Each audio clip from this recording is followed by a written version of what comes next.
ये तेरा काम है। तूने सात्यकी को मुक्ति दिलाई है।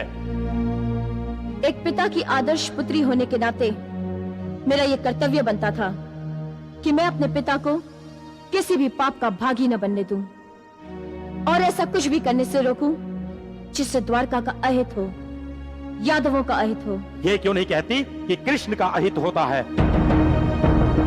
द्वारका और यादवों का अहित ही कृष्ण का अहित है और कृष्ण का हित द्वारका और यादवों का हित है। उसने तुझ पर वशीकरण कर दिया है। ऐसे मेरे सौभाग्य कहा, उन्हें तो ज्ञात भी नहीं है कि मैंने उनकी कोई सहायता की है। तू मेरी पुत्री है, तुझे मेरे विरुद्ध जाने का कोई अधिकार नहीं। मैं कृष्ण को अपना पति मान चुकी हूँ और अपने पिता को अपने पति के विरुद्ध कभी नहीं जाने दूंगी। तब तो कृष्ण का विनाश सुनिश्चित है। सारथी रथ रोको। सात्यकी,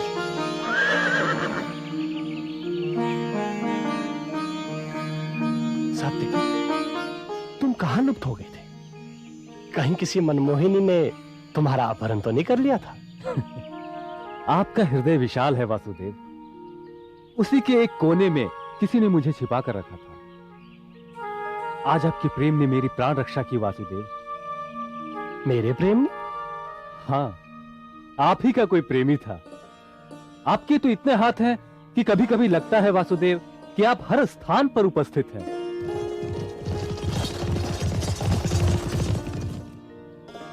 लो, तुम्हारे पिताश्री भी आ गए।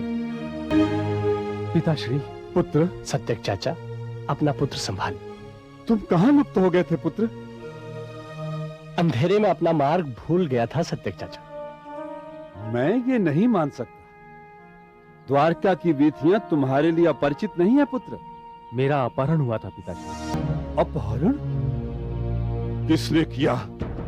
कौन है वो? मैं उसे जीवित नहीं छोड़ूंगा। अपहरणकर्ता के संबंध में संभव है आपको अपने मित्र आर्य सत्रजीत से कोई सूचना मिल सके। सत्रजीत से? सत्रजीत का इस अपहरण के साथ क्या संबंध हो सकता है कन्हैया? मैं बताता हूं वासुदेव। पहले तो आर्य सत्रजीत ने मुझे वासुदेव के विरुद्ध अपने साथ मिलाने का प्रयत्न किया। यहां तक कि उन्होंने मुझे द्वारकाधीश बनाने और अपनी पुत्री से विवाह करने का लालच भी दिया, लेकिन मैंने अस्वीकार कर दिया वासुदेव। सत्रजीत का ये साहस! मैं अभी जाकर अपने हल से उसके सिर को खंड खंड कर दूंगा। भैया, ये हम यादवों का आपसी विवाद है। इसकी चर्चा सबके सामने राज्यसभा में होनी चाहिए। हमें पहले से ही देरी हो चुकी है। भोजन के तुरंत बाद हमें अपने दलों के साथ अग्रवाण के लिए प्रस्थान करना चाहिए। द्रौपदी के स्वयंवर की भूमि पर पांचालों के गौरव का इतिहास लिखा जाएगा। सुबाहु, मैं चाहता हूं कि तुम इस भूमि को स्वर्ग से भी अधिक सुंदर बना दो। जी महाराज। ये देखिए महाराज, मैं स्वयंवर के प्रासाद का एक छोटा सा प्रारूप तैयार करके लाया हूं। यहाँ अतिथियों के विश्राम करने की जगह होगी। यहाँ भोजन प्रसाद और यहाँ मनोरंजन प्रसाद रहेगा। यहाँ अश्वों के और रथों के रहने की व्यवस्था होगी और यहाँ राजाओं के अनुचरों के रहने की व्यवस्था होगी महाराज। और ये रहा स्वयंवर का मुख्य प्रसाद जहां स्वयंवर होगा महाराज। अद्भुत सुभाव, अद्भुत। राजकुमारी, आपकी प्रतिक्रिया सदा महत्वपूर्ण रही है। देख लीजिए कहीं कोई त्रुटि तो नहीं रह गई। इसमें सखा के ठहरने की व्यवस्था कहाँ है? उनकी देखभाल तो स्वयं मैं करूंगी। सखा की रुचि अरुचि को मुझसे अधिक और कोई नहीं जानता पिताश्री। कृष्णा, यदि वासुदेव कृष्ण के प्रति तुम इतना पक्षपात पूर्ण दृष्टिकोण अपनाओगी तो क्या यह दूसरे अतिथियों के प्रति अन्यायपूर्ण नहीं होगा?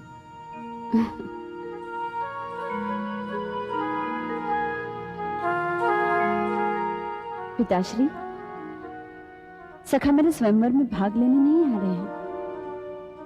सखा तो मेरे सखा के रूप में ही आ रहे हैं। रुक्मिणी, शव्या, कहां हो तुम लोग? बहुत भूख लग रही है। रुक्मिणी, आपके लिए थाल तैयार कर रही थी। सचमुच तुम मेरे हृदय को पढ़ लेती हो रुक्मी।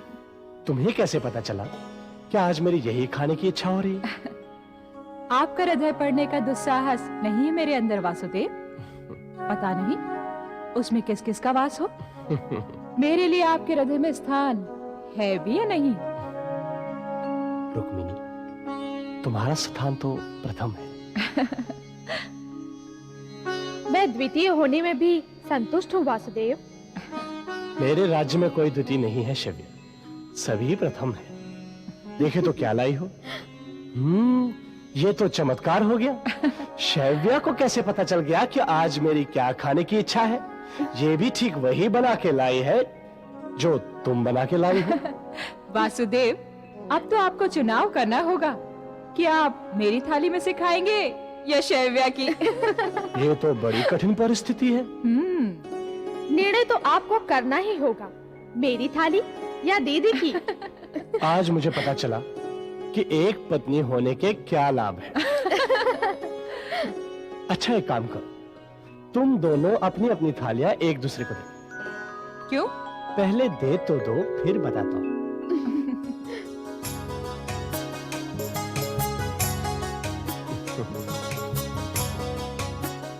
और तुम ये थाली लो।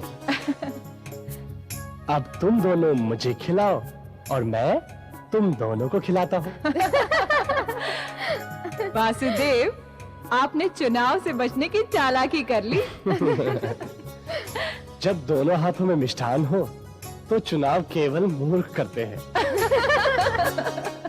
राजकुमारी, भोजन आपको करना है, परंतु आपने बनवाई है वासुदेव कृष्ण की पसंद की सब चीजें, और परोसने के बाद उनका स्वाद लेने के बजाय आप उन्हें बस देखे ही जा रही हैं। प्रतीक्षा कर रही हूँ। पहले सखा ग्रहण कर ले, उसके बाद मैं ग्रहण करूंगी।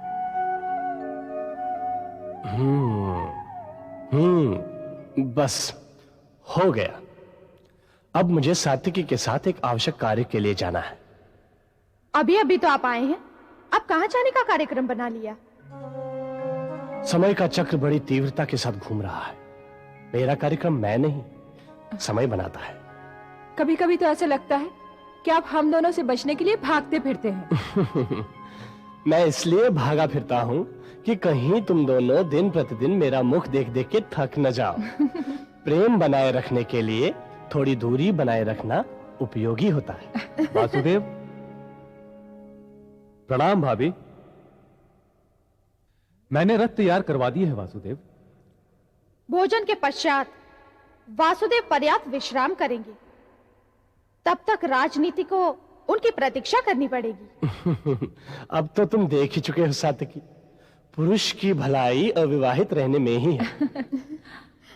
सात्विकी विवाह करने जा रहे हैं? सात्विकी द्रौपदी को जीतने की आकांक्षा रखता है, यद्यपि मैं इसे उससे विमुख रखने का प्रयत्न करता रहता हूँ। क्यों? क्या यादव द्रौपदी को जीतने की योग्यता नहीं रखते?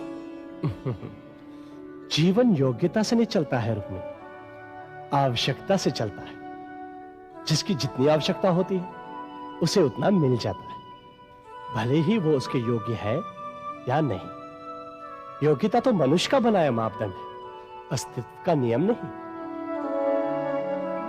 द्रौपदी यादवों की नहीं, किसी और की आवश्यकता है। किसकी? ये तो एक रहस्य है। आपके रहस्य तो आप ही जाने। चल शैव्या।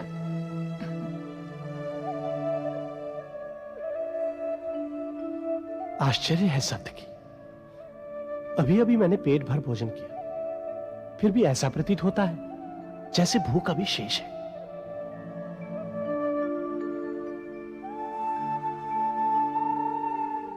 ये तीसरी थाली किसकी हो सकती है?